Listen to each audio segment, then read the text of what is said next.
morning. Welcome to the Sunday morning service of the Unitarian Universalist Fellowship of Lake Norman. Everyone is welcome here regardless of race, gender, sexual orientation, economic status, or ability. I'm Elaine. I've been a member of this congregation for about a year. Now, the thing about the Unitarians, we are an open and liberal faith community. We have different ways of finding our truth, but we are committed to certain concepts, to the inherent worth of the individual, and to committing ourselves to practicing our beliefs in justice and compassion. I would like to light our chalice. Our candle represents our search for truth. In our search for truth, may we be just, and in our search for justice, may we be loving. I would like to read a little passage to you for today's reading. May the love which overcomes all differences, which heals all wounds, which puts to flight all fears, which reconciles all who are separated, be in us and among us, now and always. Today we have a visiting pastor. His name is Reverend Travis. Reverend Travis will be speaking to us about why the Unitarians are not your father's Oldsmobile and how we're gaining in membership from people who feel the same way we do. After Reverend Travis, we will be hearing a little music interlude from Mike Alec, our musician, and we thank them both for coming today. And then we will give you a little bit of information about how to learn more about us. Good morning. First, I want to say thank you for allowing me to be with you today at Lake Norman Unitarian Universalist Fellowship. I am so grateful for the opportunity to be back with you via video. I want to go ahead and apologize up front. I love the scenery that we have to film this video, but I am sharing this space with ducks and geese. So you are going to hear them amening and really getting involved in this sermon today. Just take it in and allow it to be something that's unique today in our recording. Well, I will go ahead and say this. What I'm about to say is going to be a little off-putting because you're tired of hearing about Christmas. I mean, it's the last Sunday of January. The last thing you really want to do is hear something about Christmas, but give me just a moment. Because one of my favorite lines from a Christmas movie is about to be read. Now, it's not just any Christmas movie, it's The Christmas Story. You know the one already, the one where Ralphie wants the BB gun and you'll shoot your eye out, kid, and all the melee that happens around that. But there is a line in that movie that I find so comforting. It sounds weird, but here it is. Ralphie says, some men are Baptist, some are Catholic, but my father was an Oldsmobile man. Read it again. Some men are Baptist, some are Catholic, but my father was an Oldsmobile man. The reason I love that line from that movie is because it reminds me of my own father. My father is an Oldsmobile man. He loved a good Oldsmobile. As a matter of fact, when I was growing up, we had several Oldsmobiles, but the one that stands out the most, and you can hear it, the geese are already amening, they know it, was a Cutlass Supreme. It was a two-door wood grain vinyl dash. Oh, this car was something. It had a vinyl hardtop on it as well. This car was loved by my father. It was a 1987 Cutlass Supreme to be exact. And my dad loved that car so much that when the diesel engine gave out, he had it replaced with a gas engine. And we would ride around town in this 1987 Cutlass Supreme, and it was just a little elevated because the frame wasn't used to a lighter engine. And we kind of rode around town just a little bit elevated in the front. Now, the cool thing was that in the late 1980s and the early 1990s, we were cool and way ahead of our time. We didn't know that one day, riding like that would be in style. But back then, I got to admit, as a kid, it was rather embarrassing. My dad loved that car. And quite honestly, even after we had the engine changed, it rode forever and ever and ever. Did you know that at one time, Oldsmobile was GM's innovation brand? In the 1920s, the Oldsmobile was the car that came out with a chrome-plated trim instead of nickel. It was a big deal. And in 1938, they had the first fully automatic transmission. It was in an Oldsmobile.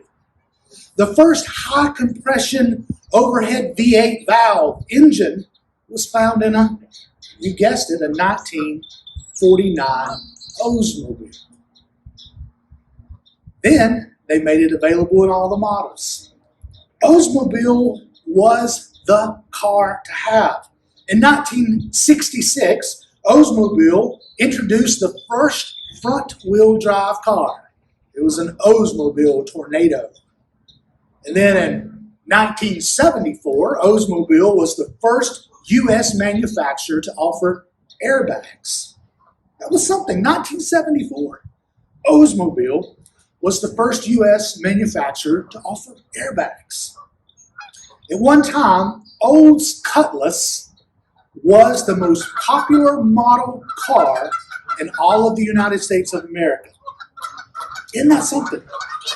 In 1985, well, listen, folks, hey, it's not that long ago, right?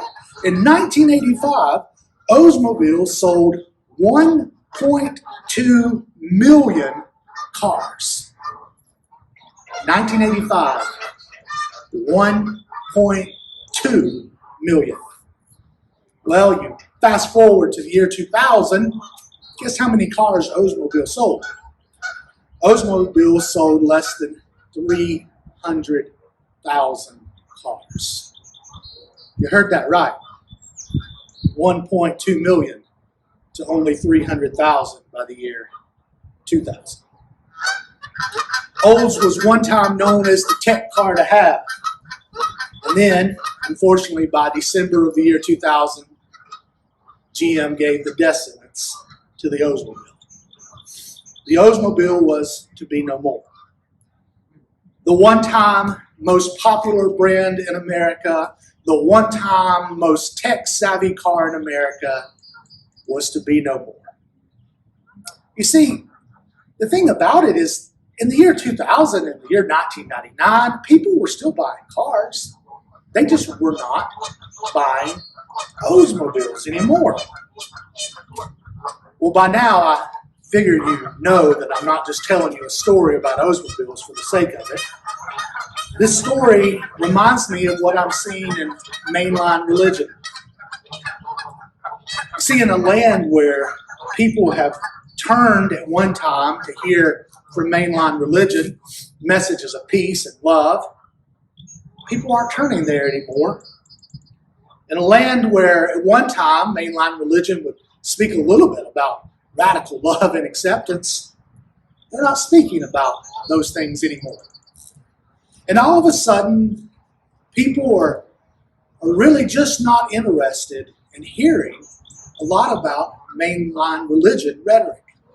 And I think we could figure out maybe why that is, because perhaps it is that mainline religion has in many ways turned into 60-second sound bites of political muttering. In many ways, mainline religion has turned from a message of radical love and forgiveness and has really turned more into trying to be counterculture instead of trying to engage culture. You see, it seems like mainline religion would rather spend more time arguing over perceived sins than really looking at their own life to see how they could engage better with fellow humanity.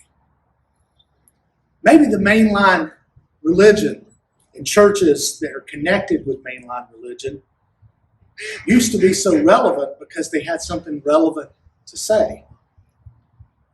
But instead now it seems like a lot of mainline religion is spending more times than not arguing about a tribal definition of God than about trying to encounter the mystery that is. Did you know in 2020, only 65% of the population identify themselves as Christian?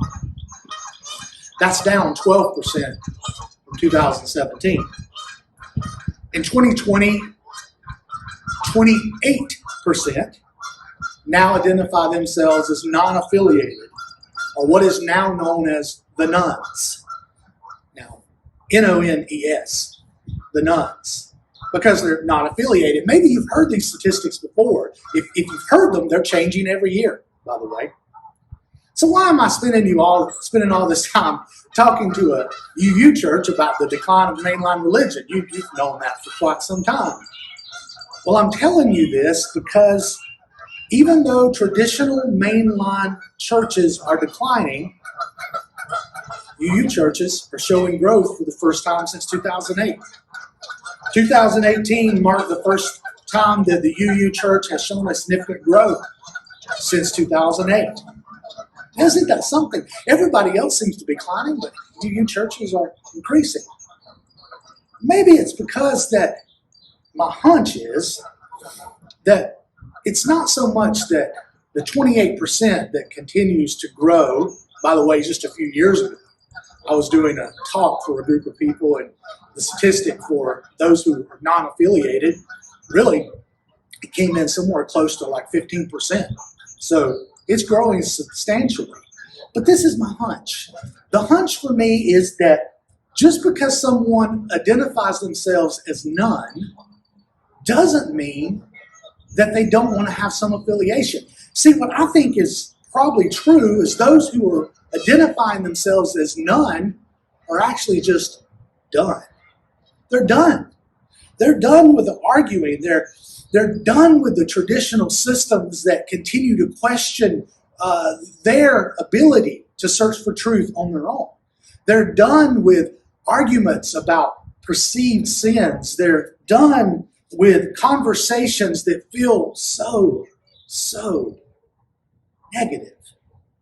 You see, it's not that they don't want anything. They're just done with what they've been experiencing.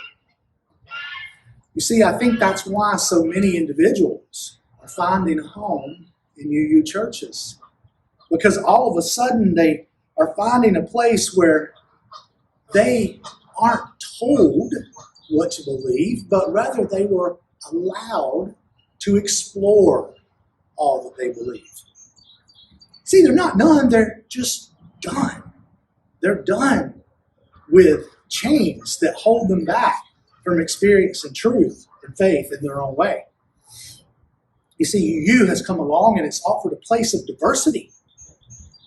Many individuals are done with the fact that they can't find diversity in their mainline traditions.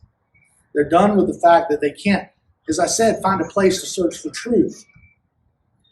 Did you know that something that should sound really familiar to you is that they have found a place in UU where the inherent worth and dignity of every person is valued. They have found a place where there can be a free and responsible search for truth and meaning. Those two principles should sound really familiar to you because they're part of who you are. Do you think the fellowship here at Lake Norman can embrace those values? Well, I know that you can. They're part of your code. You see, the mistake is to look at religious statistics and say, well, I guess no one values the mystery anymore. I guess no one values the community anymore. In my opinion, nothing could be further from the truth. You see, no one buys Oldsmobiles anymore, but people are still buying cars. Car sales are still going on. And I believe that if we take a moment and we look inside ourselves and we look outside at others, we will realize just this, that people are still searching for authentic community that values spirituality or the mystery thereof, or maybe even the lack thereof. But they're looking for a place that can embrace their own journey. I have good news. Everybody else may be seeing some decline, significant decline. But you, my friends, have something to offer at Lake Norman. You have something to offer that, quite honestly, statistics say there's a group of people who are hungry for it. I look forward to spending some time with you in the talk back today because I want to talk a little bit more about this. And maybe one question we could look at is, what brought you to UU? What brought you to this tradition? I would love to hear your answers. I also would love to talk about what we're talking about today and what you think your church in Lake Norman can offer a community this hungry. Thank you so much.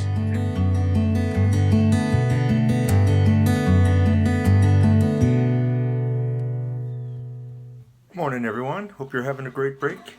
This is called Don't Let a Good Thing Fall Behind.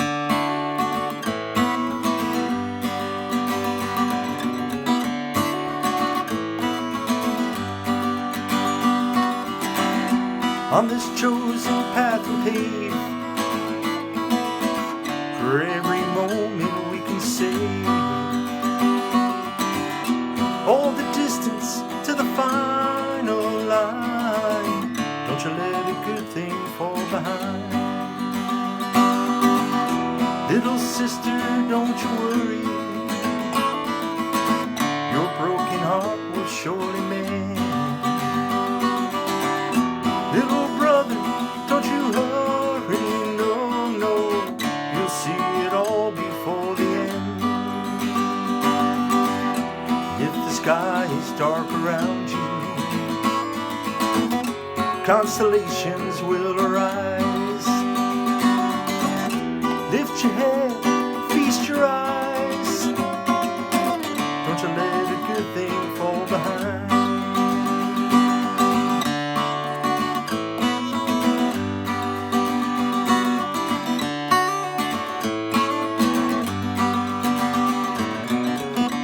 Isn't life a giant wheel? Oh, the ride begins when you get on. Put the fire to your heel, boys, before your riding days are gone. Don't you let no cloud of thunder wash away that sunny day. Don't let your smile slip away. No, don't you let a good thing fall behind. On this chosen path we pave, for every moment we can save, all the wonders in this grand design. Don't you let a good thing fall behind. Don't you let a good thing fall behind. Never let a good thing fall behind. No, don't you let a good thing fall behind.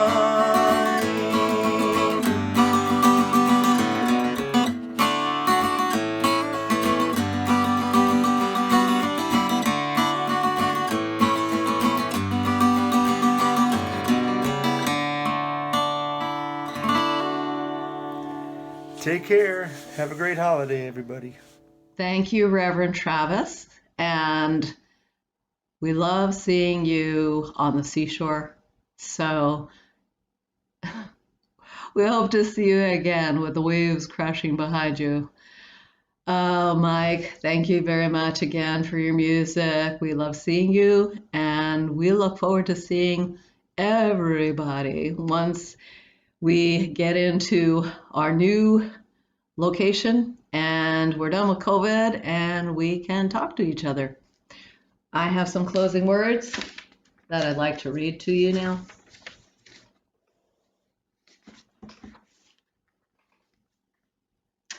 The peace, the courage of the early morning's dawning, and the strength of the eternal hills, and the peace of the evening's ending, and the love of God be in our hearts. Thank you. And if you look to the bottom of your screen, you're going to see the name of Linda Heidenberg.